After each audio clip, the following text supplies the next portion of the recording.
हम singer baby Pandey सभी गुरु भाई बहना के बीच में फिर से शिव चर्चा कथा लेके आ रहे हैं। शिव गुरु के चरणों में प्रणाम, पार्वती माता के चरणों में प्रणाम, हरेंद्र भैया नीलम दीदी के चरणों में प्रणाम, माता पिता के चरणों में प्रणाम, सास ससुर के चरणों में प्रणाम। हमारा प्रणाम का स्वीकार करो, हे देव स्वीकार करो। हर हर महादेव। आइए सभी गुरु भाई बहना के बीच में एक शिव चर्चा कथा बता रहे हैं। आप लोग सभी गुरु भाई बहना कथा पूरा सुनिए और आगे गुरु भाई बहना में कथा को बताइए, ज्ञान बांटिए। आइए कथा को बताते हैं।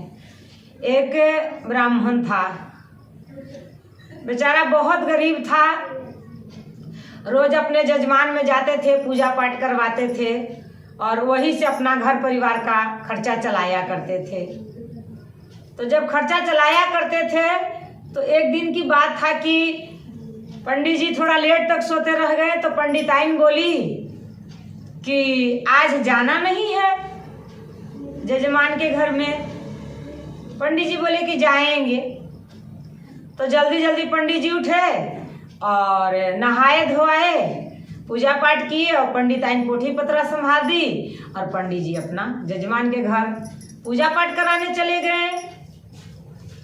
जब वो पूजा पाठ कराने चले गए तो रास्ते में देख रहे हैं, जा रहे हैं तो कि एक इंसान है और उसको एक नाग के रूप में आकर और उसको वध कर दिया।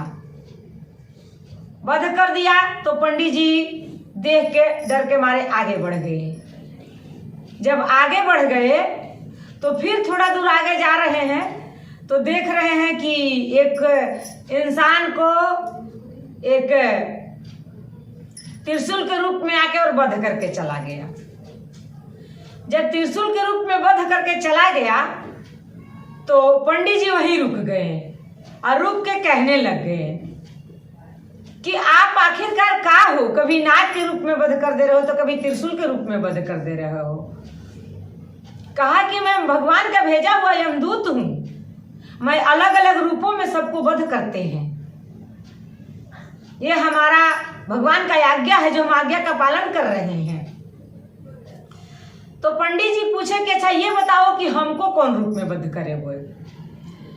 तो वो कहने लग गया कि आपको एक लड़की के रूप में वध करूंगी गंगा में। आप गंगा में जाओगे, मैं एक लड़की के रूप में आपको वध करेंगी। ये बात सुन के और पंडित जी डर गए। पंडित जी डर गए और आए घर पे शाम के। तो पंडिताइन के लेके और कुछ दूर चले गए और दूर जाके एक गांव में एक राजा रहता था। उस राजा का ठाट बाट था, राजा महाराजा था, मंदिर बनवा के रखा था। तो उसी मंदिर में पंडित जी रहने लग गए और रहने लगे, पूजा पाठ कराने लगे और पंडिताइन को पंडित जी के खर्चा वर्चा राजा देने लग गया। वो मंदिर से कहीं डरे बाहर न जाए। तो बहुत टाइम हो गया तो यमदूत ने कहा भगवान से कि हे भगवान जी, इसने तो कुछ अजब ही कर दिया, ये तो जाके छुप गया, अब इसका वध कैसे करेंगे? तो सभी देवताओं मिलके मन में विचार किए कि क्या किया जाए, कैसा किया जाए। तो भोलेनाथ के बुलाया गया। भोलेनाथ से पूछा गया कि आखिरकार उसका कैसे अंत किया जाएगा। वो तो डर के छुप गया है, उसको लिखा हुआ है गंगा में मरने का, फिर वो गंगा में तो जा ही नहीं रहा है, फिर अब उसको वध कैसे करेंगे? ऐसे कहे तो भोलेनाथ बोले कि कोई बात नहीं, उसका एक उपाय है। भोलेनाथ ने राजा का बहुत तपस्या से एक ही लड़का था, कहे कि उस लड़का को नाग बना के भेजेंगे जो डस लेगा और डसने के बाद वहां हम जाएंगे साधु के रूप में और कहेंगे कि इसको हम बचा सकते हैं, पर गंगा से पानी कोई लाएगा। तब जो मंदिर में पंडित रहता है वो गंगा से जल भर के लाएगा और तब हम आपको लड़का के बचा देंगे। तब वो पंडित गंगा में जाएगा। तब ऐसे करके एक नाग भेजे और उनको लड़का का डस लिया। जब नाग डस लिया तो अब मरने के कगार पे आ गए। मारे डॉक्टर वैद्य सभी लोग आ रहे हैं, देख रहे हैं, कोई कह रहे हैं कि नहीं बचा पाएंगे। इतने में भोलेनाथ एक साधु का रूप धर के गए और जाके कहने लग गए कि क्या हुआ है, क्यों भीड़ लगा हुआ है। तो सब लोग बोले कि बाबा क्या बताए, राजा के एक ही लड़का था, उसको नाग डस लिया है, अब वो बचने के कगार पे नहीं है। भोलेनाथ बोले बस इतनी सी बातें, गंगा जी से जल मंगवाओ, हम अभी इसको ठीक कर देंगे। तो राजा साहेब बोले कि पंडित जी इतना दिन से आपको क्यों अपने घर में रखे, रोटी पानी खिलाते हैं, इतना काम तो आप कर ही सकते हैं, आप पंडित ब्राह्मण है, जाओ गंगा से जल भर के ले आओ। और तो पंडित जी के डरे हाड़ कांप रहा है कि अब हमारा वो समय आ चुका, अब राजा के लड़का नहीं, हमरा मरने का टाइम आ गया।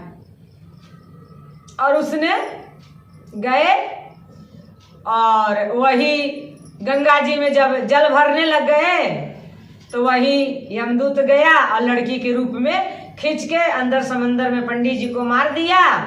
और यहाँ राजा का लड़का भोलेनाथ ने जीवित कर दिए। तो सभी गुरु भाई बहना, सबका जाने का वही मंजिल है, केवल रास्ता अलग अलग है। इसलिए जो भी गुरु भाई बहना अभी तक भोलेनाथ के चरण में नहीं आए होंगे वो जरूर आइएगा, क्योंकि सबका उद्धार करने वाले हमारे भोलेनाथ ही हैं। वही सारी दुनिया का पालनहार और जीवन दाता और मरने का भवसागर का नैया पार लगाने वाले सब वही हैं, देवों का देव महादेव। इसलिए जो भी गुरु भाई बहना अभी तक उनको शिष्य नहीं बने होंगे वो जरूर उनको शिष्य बने के अपने गुरु बना के और उनको सेवा कीजिए। सबका वही दाता है, जो पापी से धर्मी सभी को उद्धार करने वाले वही हैं। सभी गुरु भाई बहना उनके चरण में आइए और गुरु बना के शिष्य बन जाइए। और चलते चलते सभी गुरु भाई बहना से जरूर कहेंगे कि जो मेरा वीडियो देखते होंगे, कथा सुनते होंगे, चैनल सब्सक्राइब करके और कथा आगे जरूर बढ़ाएं, क्योंकि कथा आगे बढ़ाओगी तो आपको भी शिष्य बनने के नाते ये होगा कि आप शिव गुरु का चर्चा आगे बढ़ा रही हैं, तो आपका भी नियमों का पालन होता रहेगा। तो सभी गुरु भाई बहना जरूर वीडियो देखें और चैनल सब्सक्राइब करके लाइक कमेंट शेयर करना ना भूले। चलते चलते सभी गुरु भाई बहना के नमस्कार प्रणाम। हर हर महादेव।